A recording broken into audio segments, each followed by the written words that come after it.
Yenidən hər kəsə salam. Keçən müzakirəmizdə imamətin və rəhbərliyin mahiyyətini anlamağa çalışdıq. Amma bugün bəlkə də məsələnin ən həssas və ən ağır nöqtəsinə toxunacağıq. Salam, bizi bu qədər intizarda qoyma. Nədir o ağır nöqtə? Məsələ budur.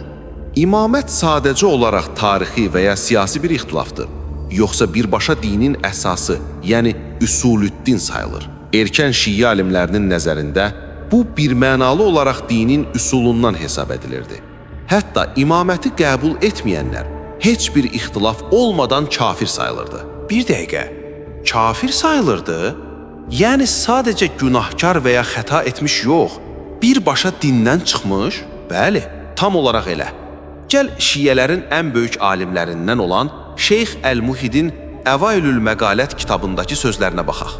O yazır, İmamilər ittifaq ediblər ki, imamlardan hər hansısa birinin imamlığını inkar edən və onlara itaəti rədd edən kafirdir, sapıqdır, atəşdə əbədi qalmağa layiqdir. Çox kəskin bir hökmdür.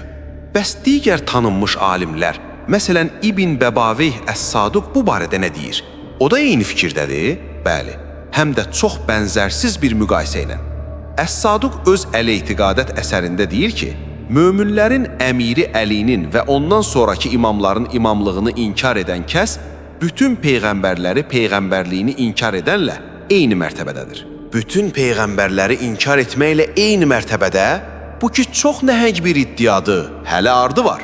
O əlavə edir ki, Əlini təsdiq edib, amma ondan sonraki imamlardan yalnız birini inkar edən kəs isə bütün peyğəmbərləri təsdiq edib, bizim peyğəmbərimiz Muhammedin sallallahu aleyhi və səlləmin peyğəmbərliyini inkar edərlə eyni səviyyədədir. Yəni, riyazi bir dəqiqliklə, nübüvvətlə imaməti tərəzinin eyni gözünə qoyurlar.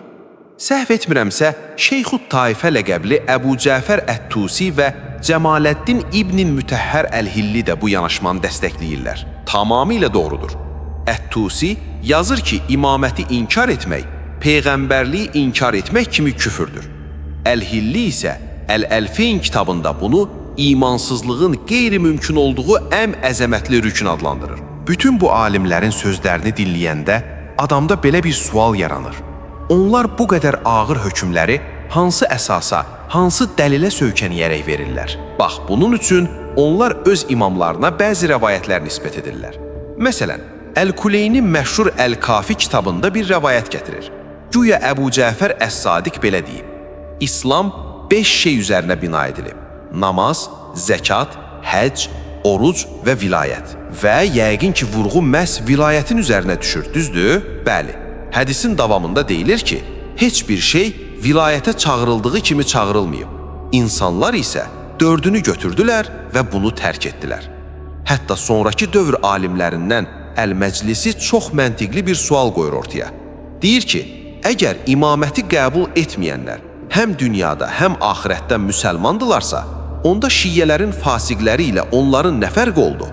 Yəni, imamət əgər axirətdə qurtuluşa bir təsir etməyəcəksə, onu tövhid və risalət kimi əsas hesab etməyin nə mənası qalır? Bir saniyə, məclisinin bu məntiqi məni başqa bir suala apardı. Axı biz bilirik ki, bugün əksər şiə alimlərinə görə sünnət əhli dünyəvi qanunlarda müsəlman sayılır. Onlarla evlənmək, kəsdiklərini yemək olar. Bəs o zaman bu kafir hökmü ilə müsəlman praktikası necə bir araya sığır? Bax, məsələnin düyün nöqtəsi elə burasıdır. Zahir və batin, dünya müsəlmanı, amma axirət kafiri konsepsiyası. Gəl bu düyünü növbəti hissədə Şəhid Sani və Əbulqasim Əl-Xoyinin fətvaları ilə açaq.